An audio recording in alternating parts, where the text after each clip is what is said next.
Now, I'm not a professional photographer, but I've made $35,000 selling my photos online. In this video, I'm going to go through exactly how I did it.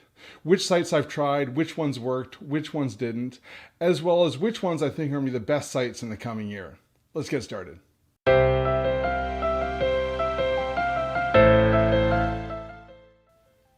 Hi, I'm James.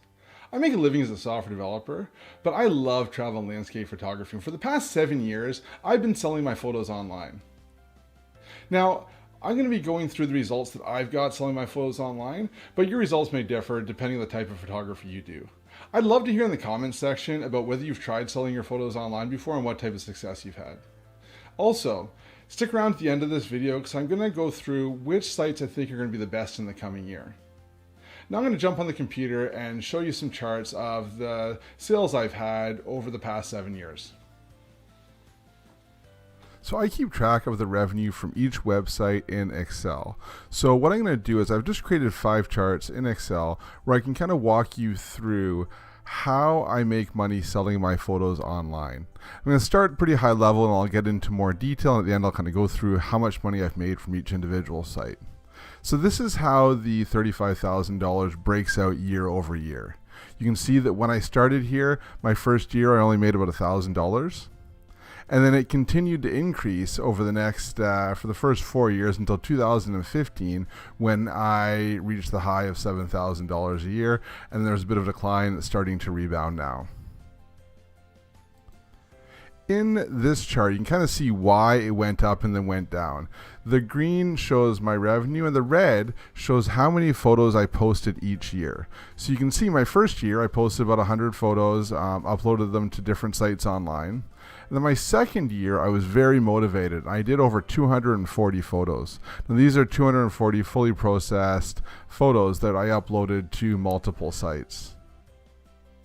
Now, in November of 2013, my wife and I had our second child, and the time that I had to go traveling and take photos as well as process those photos went down. So you can see in 2014, I only uploaded about 100 photos.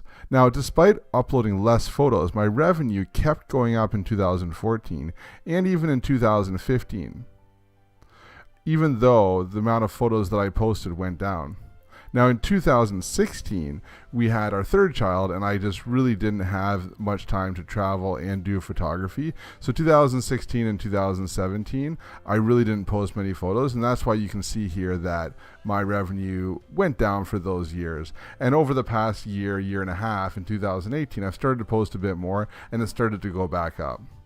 So you can see that once you upload your photos, you can keep getting revenue from them, even if you're not posting regularly, but it will go down slightly year over year.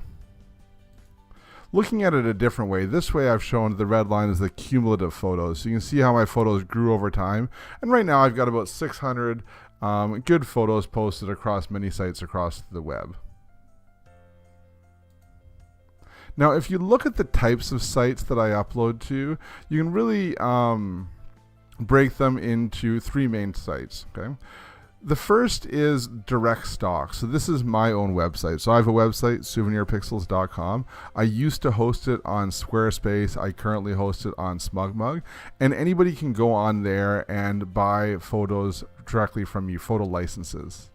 So this is, companies will come on, a lot of travel companies, travel magazines, they'll see my photos. Typically, they'll see my photos on social media, and then on my social media, it links back to my website where they can just go on and purchase licenses. Also on my website, you can purchase prints. So I sell prints on my website now. I also have uploaded my photos to a lot of print-on-demand sites, and I've tried out a bunch of them, but the only one that I've really had great success with is Fine Art America. So most of my photos are on Fine Art America, and I've made, some money from those as well too. You can see here about 8%. But the vast majority of the money that I've made selling my photos online has been from Microstock sites. So I've tried a lot of different sites, about 23 of them in total, and that really makes up the majority of my revenue selling my photos online. So to go in and look at which sites in a bit more detail, you can kind of see in this pie chart. So this is kind of breaking out the revenue from all the sites. So you can see by far, this pink bar here is Shutterstock, and they are by far been the best site for me for selling my photos online. I had a very good run with Shutterstock. You know, if you typed in landscapes in Shutterstock, I had a photo on the main page. If you typed in Canada, I had multiple photos on the first page. So I did really well year over year and month over month on Shutterstock. Now, over the past 6 months, the search algorithm has seemed to change a little bit, and my sales have gone down a little bit. But I had a pretty good run where about 3 years I was doing very well with them. The second one here is 500px. Now, 500px was a photo sharing community before they started selling as stock. And I was involved in the community before it was selling as stock. So I had a lot of photos that were highly ranked. And when they started selling photos for stock as well too, I made quite a bit of money when they first started out. Now, there's been a lot of changes over there at 500px. They were purchased by another company. Now all the sales are through Getty. And to be honest, I don't even post there anymore.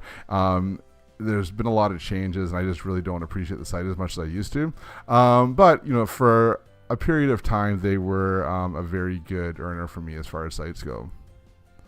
Down here, number 3 is Photerloo. Now, Photerloo has really only earned me a lot of money in the last couple of years. The first couple of years, it was very low, and the last 2 years, really, it's been very high. So I see Photerloo really going and surpassing 500px probably this year.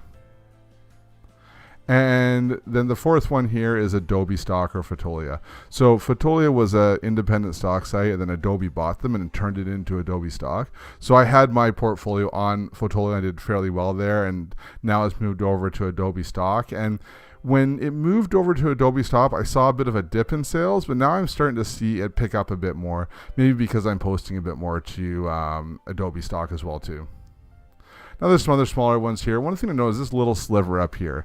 It's about $400, and that's 13 sites. So I tried a lot of sites. What I'll do is when I hear about a new site, I'd upload like 200 photos to that site and see what happens. And a lot of time, nothing happened, right? Which is one of the reasons I'm making this video, right? Because I spent a lot of time uploading and, you know, trying to find these sites, uploading those sites, and really didn't get that much out of it. You know, 13 sites, $400 over 6 years is not a lot.